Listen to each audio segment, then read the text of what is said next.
दोस्तों, मैं हूं दिनेश किवोरा। न्यूमरोलॉजिकल एनालिसिस में आपका स्वागत है। प्रेडिक्शंस के इस कार्यक्रम में एक बहुत सारे सवाल हमारे पास आ रहे हैं। क्या जापानी कंपनियां चाइना छोड़ के हिंदुस्तान आएंगी? भारत के कई राज्य तैयारियां करके बैठे हैं कि चाइना से दिक्कत होने के कारण देखा जाए तो शायद बहुत सारी कंपनियां यहां पे आएंगी, और जापान ने एक फंड भी बना दिया है, सुनने में आया है जैसे कि। तो क्या जापानी कंपनी भारत आने को तैयार है?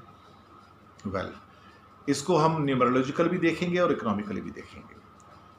न्यूमरोलॉजिकली इंडिया आता है 3 नंबर पे, 12 नंबर, यानी कि अगर सिंगल डिजिट में लाएंगे तो 3 नंबर पे आता है। जापान को देखेंगे 2 और 8 10 11 और 5 16, यानी कि 7 नंबर। और चाइना 6 नंबर पे आता है साहब। अब कमाल की बात यह है कि भारत है 3 नंबर और केतु यानी कि जापान 7 नंबर। दोनों में जमीन आसमान का फर्क है। वैसे भी गुरु जब भी राहु केतु के साथ आता है तो गुरु चांडाल योग बनाता है। वैसे गुरु की जो है प्रवृत्ति जो होती है, जो बृहस्पति जुपिटर की प्रवृत्ति जो इंडिया की है, वो थोड़ी सी क्या कहते हैं, योग मेडिटेशन वाली होती हैं। और मोक्ष वाली ही प्रवृत्तियां जो होती हैं, सीधेपन की, ऑनेस्टी की, वो जापान की यानी कि 7 नंबर की है, केतु की भी है।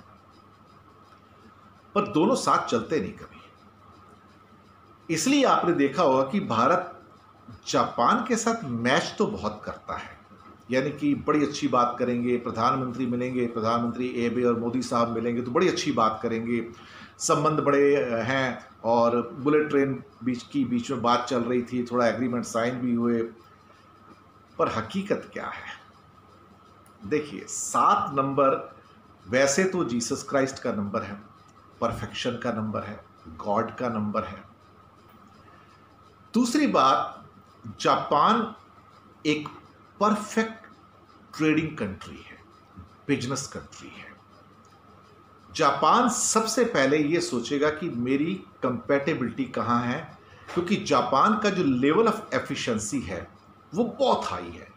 हाई होने का कारण केतु 7 नंबर, परफेक्शन है। समय बर्बाद नहीं करना है, समय पर काम करना है। हिंदुस्तान में जो हमारे जुपिटर साहब हैं, यानी कि इंडिया, हमारी प्रवृत्ति ऐसी कि हमारे काम को आराम से करते हैं।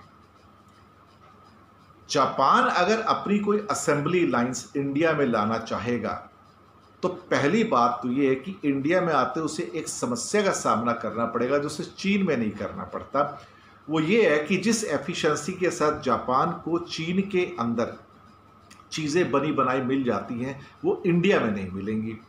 क्योंकि ऑन एंड एवरेज एक जापानीज जो आपका वर्कर है, उसकी प्रोडक्टिविटी एक भारतीय वर्कर से 4-5 गुना ज़्यादा है।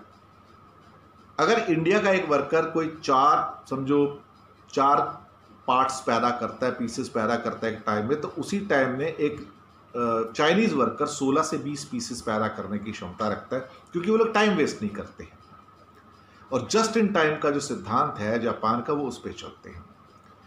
और इसीलिए वहाँ पर जापान की जो कंपनीज वहाँ पे काम कर रही हैं, इंक्लूडिंग फैक्ट्रीज जो कि चाइना में हैं, वो 33,050 हैं टोटल। ये रियल फिगर से सरकार के, जापान सरकार के 33,050।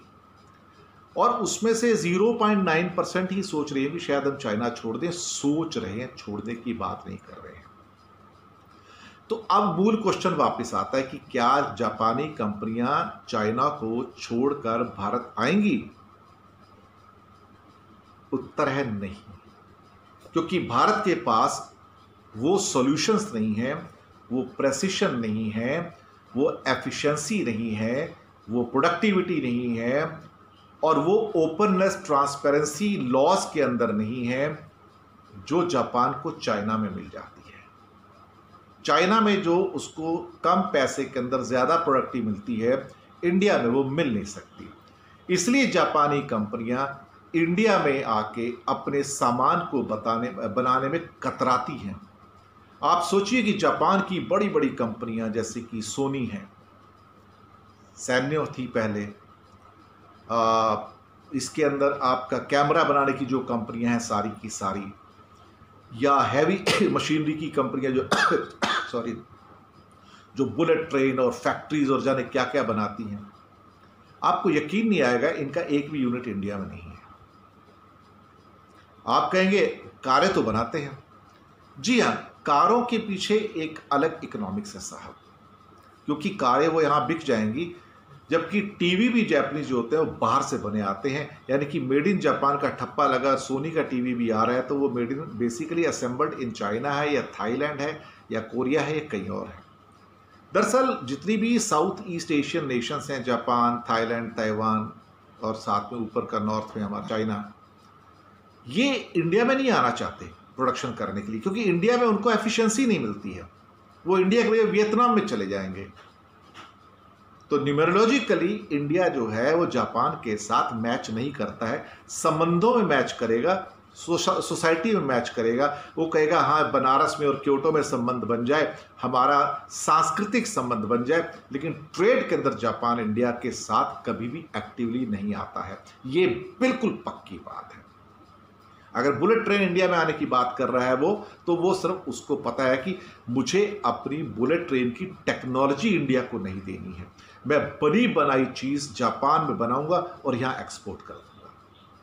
आप मतलब समझे कि जापान 7 नंबर होके परफेक्शनिस्ट है, और जब परफेक्शनिस्ट होता है फिर वो बिजनेसमैन अगर बनता है तो वहां वो भी परफेक्शनिस्ट हो जाता है, और वो कभी भी जो एक स्लो कंट्री होता है, स्लो ऑर्गेनाइजेशन होती है, वहां पे काम नहीं करता। यही एक कारण है कि मारुति को छोड़ के बाकी कंपनियां इंडिया में नहीं आना चाहती हैं। सुजुकी आती थी, सुजुकी इसलिए आई थी कि सुजुकी की दुनिया में बाकी कहीं पैठ नहीं थी, इसलिए वो इंडिया में आके सोचा कि चलो यहाँ कुछ मेरी पैठ बन जाए। अदरवाइज दुनिया में ज़्यादा करके जो कंपनियां हैं, वो सबसे ज़्यादा जो बड़ी कंपनी टोयोटा है। टोयोटा का भी कुछ प्लांट्स हैं यहाँ पे, लेकिन टोयोटा भी अपनी 1-2 गाड़ियाँ ही यहाँ बनाते हैं। होंडा भी अपनी 1-2 गाड़ियाँ यहाँ बनाते हैं और ज़्यादा मॉडल नहीं बनाते। बाकी आप कहीं और जाएंगे आपको सारे मॉडल्स मिलेंगे वहाँ पर। तो इंडिया की जो इनएफिशिएंसी है, लो प्रोडक्टिविटी है और जो स्लो मूविंग पेस है जुपिटर के कारण, वो उसको आगे नहीं जाने देती है। इसलिए हम एक स्लो एलिफेंट हैं, हम फास्ट टाइगर नहीं है एक्चुअली जो फास्ट भाग सके। इसलिए जापानी कंपनियां न्यूमेरोलॉजिकली क्या भारत में आएंगी? उत्तर है नहीं।